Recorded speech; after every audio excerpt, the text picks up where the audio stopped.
welcome everyone to AFSA's Industry Icon Podcast. Today we're joined by Kristen Miller, SVP, General Counsel, and Compliance Officer for Global Lending Services.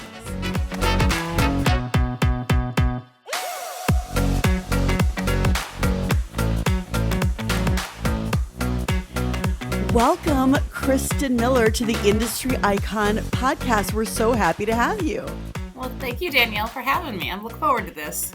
Okay, so the purpose of this is just to understand you and where you got to where you are, and to talk about, how you would mentor someone else and how you were mentored. That's the basic gist of it. So let's start out by, why don't you let everybody know a little bit about how you ended up in the consumer credit industry? Absolutely. So I graduated law school in 2008. And as we know, that was the peak of the consumer credit crisis. I had actually been offered a position at a regional law firm in their creditors' rights and bankruptcy practice group the year before. So, really, before everything got hot and heavy. But that firm traditionally had supported its bank and credit and lender clients exclusively in commercial distressed assets. Didn't really have a lot of experience in consumer credit.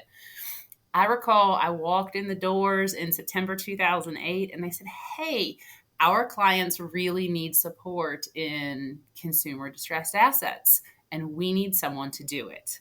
Here you go." So that was my 2 feet straight in trial by fire initiation to the consumer credit industry. And in those years that we worked through all of those consumer accounts, I really grew to love the consumer credit industry, and especially the distressed asset side of it. To me, what it did was give me the opportunity to support my great clients in finding real practical solutions for consumers that otherwise had stress and distress in their lives. To be able to do it with empathy and some common sense to find good resolutions that worked for both. And so I loved it. I really enjoyed it. Now, Go ahead. I was going to say, when the economy kind of started to turn around, I think a lot of my partners rejoiced in being able to focus back on commercial credit. But I loved consumer, and so I continued to try to pick up everything I could. And when we relocated and I had the opportunity to come in-house, a consumer credit company is what made the most sense. Had you been a summer associate at that firm beforehand? I had not. So you walked in just knowing, the rule against perpetuities and stuff that has nothing to do with your practice. Yep. And picked it up Took by a yourself, few UCC essentially. classes. Okay. Right? Of course, had a lot of support from the other law partners there, but we had to learn, replevins from the consumer side, foreclosures, all the things, bankruptcy, the Chapter 7 and Chapter 13 implications. And our partners knew it. It just wasn't where we had a lot of the experience, and we had to pivot quickly. So it was a really good lesson in taking what you know and adapting it to the new situation. It was a good growth lesson from the professional side at the very beginning.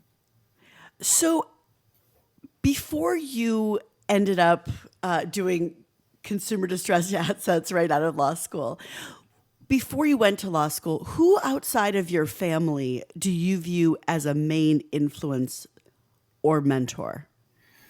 So if the question is, before I went to law school, who was that mentor?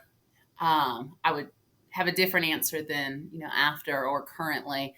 And I think outside of my family, the main influence that I had when I was younger was a gentleman named Greg Hong. And who he was to me was my Taekwondo instructor. My fun fact, every time we have to have the icebreakers, is I'm actually a second-degree black belt in Taekwondo. I started when I was in 5th grade, practiced all up until I graduated high school and went to college. Actually got nominated to the Goodwill team when I was 16 years old. Wow. So that was fun. But what he was able to do for me was set out the path of the kind of person that I wanted to be. And that's translated a lot into my career, from demonstrating respect for others as the most paramount tenet of who you are as a professional, to, to discipline and hard work. Those were the things that he spent 9 years teaching me.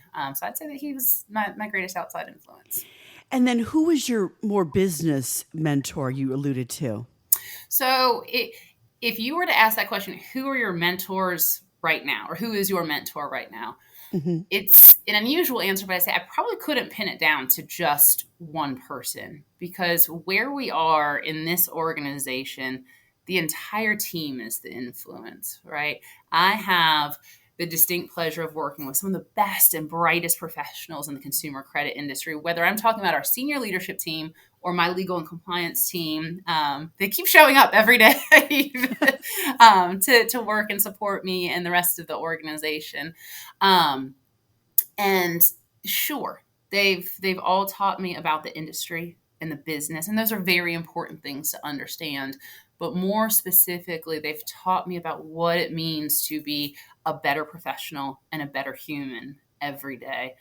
Mark McCall, for example, our CFO, is just this shining example of being empathetic, and having a really high EQ.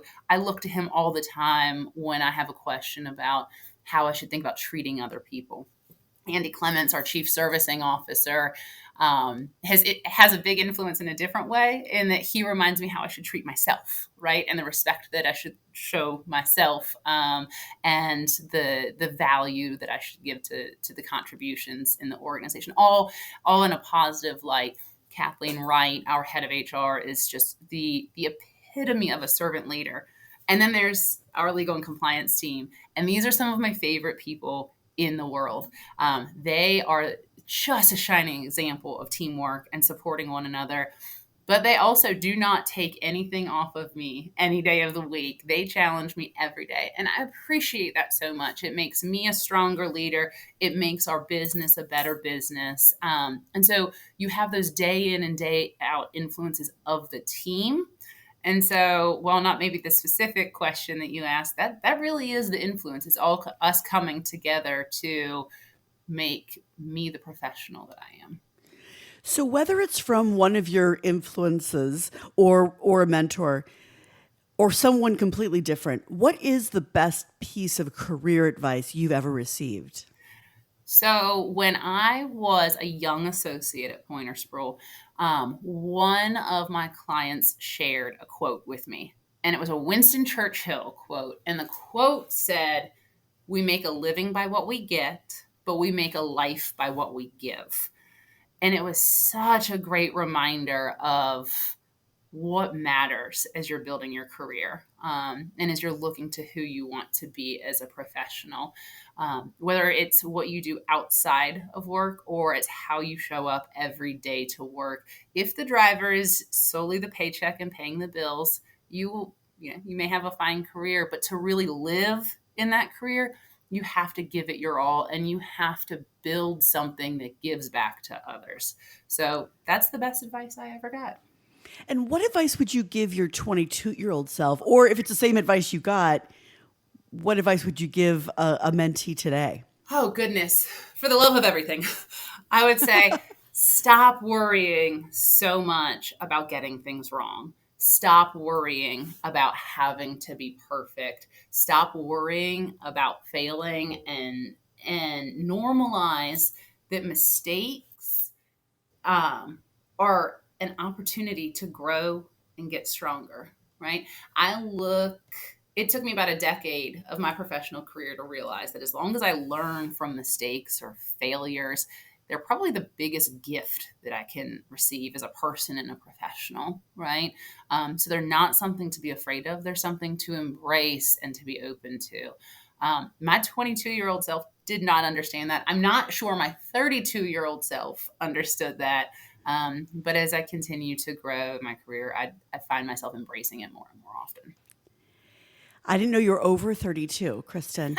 Uh, I'll give you my secrets offline, Danielle. uh, Looking into your crystal ball, how do you predict the consumer credit industry will change in the next 5 to 10 years? You've been in it for a while now. How do you see it changing? Where do you think it's going? What are some little predictions you expect? So I think the industry just has to continue to innovate. And I think it's going to.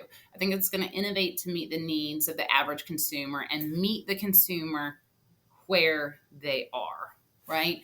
To me, that looks like innovation in both the product space and in the technology space. The industry is going to continue to transform, to be flexible, to be responsive, to be nimble, to create the broadest possible access to safe and reliable and sustainable credit for our consumers.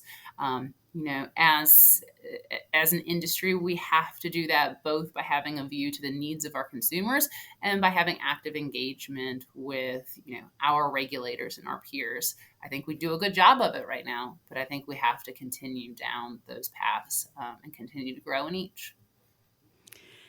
Kristen Miller, thank you so much for being part of the Industry Icon podcast. We can't wait to see what you do next. Thank you so much for having me, Danielle. I appreciate it. Thanks so much for listening to AFSA's Extra Credit Podcast Industry Icon Series. We'll be highlighting a number of other women in the consumer credit industry, so be sure to subscribe wherever you get your podcasts. Thank you so much for joining us.